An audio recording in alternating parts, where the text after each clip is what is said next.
Pessoal, essa é uma videoaula com a correção das atividades da segunda semana do volume 3. Então vamos começar a corrigir essas atividades. A número 1, caracteriza a estrutura fundiária do Brasil. Bom, a gente já falou bastante, né, sobre isso. A estrutura fundiária brasileira ela é caracterizada por sua desigualdade, né, em relação à obtenção das terras.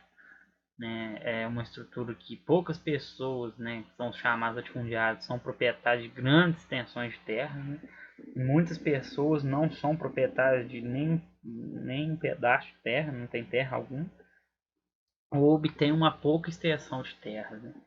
É uma estrutura fundiária arcaica, né, desigual, que inclusive essa desigualdade na distribuição de terras vem desde o Brasil colônia, desde as capitanias hereditárias, né, da época, distribuídas aí essas terras pela coroa portuguesa, né, e até então a gente não teve uma reforma agrária muito ampla, e até hoje, até os dias de hoje, a estrutura fundiária brasileira é caracterizada aí por essa desigualdade.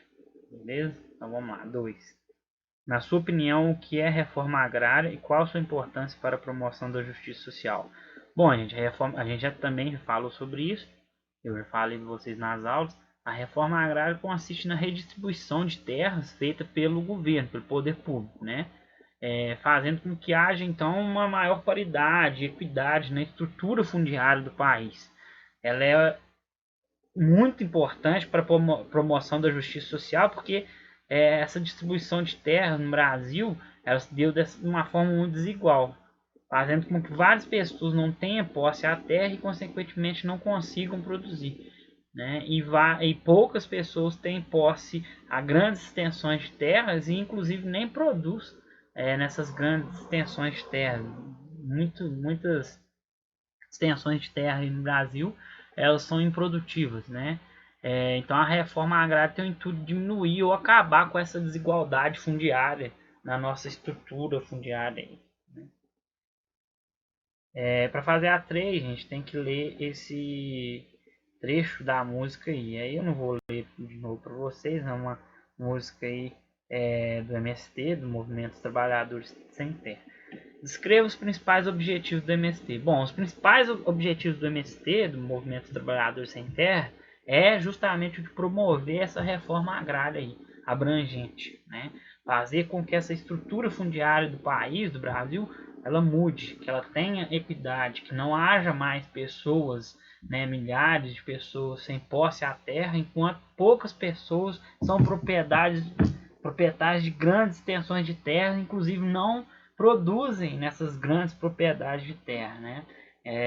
Esses são os principais objetivos do MST, os reais objetivos do MST, né?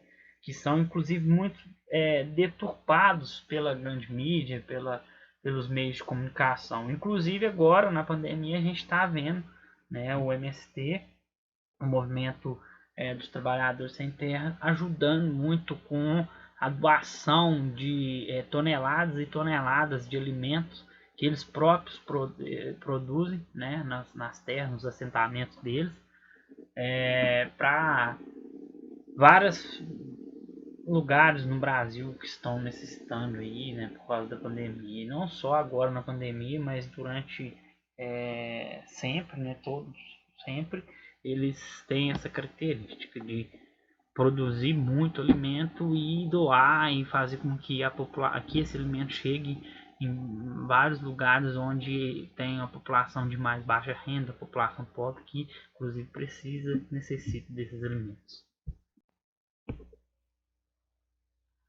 4. Explique o que são comunidades quilombolas. Bom, as comunidades quilombolas, gente, elas são originárias, né, comunidades que surgiram, começaram a existir na época da escravidão, né? Na época da escravidão, os escravos, né, viviam, né, sob situações aí deprimentes, de sofrimento, né? Então, com aquele tamanho de sofrimento, muitos deles fugiam, né, para tentar deixar aquela situação de escravos, para tentar deixar a sua própria escravidão. eles fugiam para determinados lugares onde eles ficavam escondidos. Esses lugares ganhavam o nome de quilombos, né? E nos quilombos eles faziam umas comunidades, né, onde vários escravos fugidos, né, viviam. Ali eles produziam seus próprios alimentos e tocavam sua vida longe da escravidão, né? E mesmo depois que acaba a escravidão, né, até mesmo porque a condição, né, dos ex-escravos, da população negra até hoje, né, ela é uma população, um povo que sofre muito, né, devido à discriminação, devido à desigualdade, né, racial mesmo que existe. Essas comunidades existem até hoje, estão espalhadas aí pelo país, né? Elas são de suma importância, né? Cultural, histórica, e não só isso, até mesmo do ponto de vista de igualdade social, né? Manter essas comunidades é manter uma igualdade social, né? Porque essas comunidades são comunidades que lutaram primeiro para sair da escravidão, depois para ter a posse da terra, produzindo seu próprio alimento, né? Então são de suma importância para a história do país, né? E para que se tenha de fato, né, uma igualdade social e racial também dentro do país, ok? 5.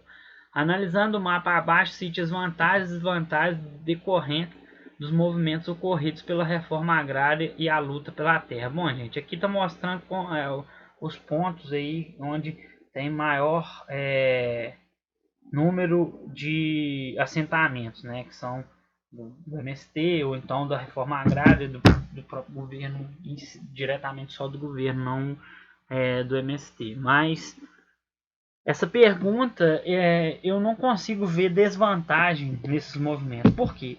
Esses movimentos, seja da reforma agrária partindo do próprio governo ou do MST, eles são movimentos que lutam pela equidade, pela igualdade na distribuição de terras pelo país, já que essa distribuição de terra ela é desigual. Historicamente, ela é desigual desde a colonização, desde o Brasil e Polônia, né? Então eles lutam, né? A causa deles é muito justa, né? Então, e de suma importância, e não há desvantagem nisso. Eu só vejo como vantagem esses movimentos aí que lutam para a reforma agrária, e a reforma agrária fez com que houvesse surgimento desses movimentos também. Então, eu vejo só vantagem nisso, não vejo desvantagem no surgimento desses movimentos, né? Pelo contrário, eu vejo muita vantagem nisso.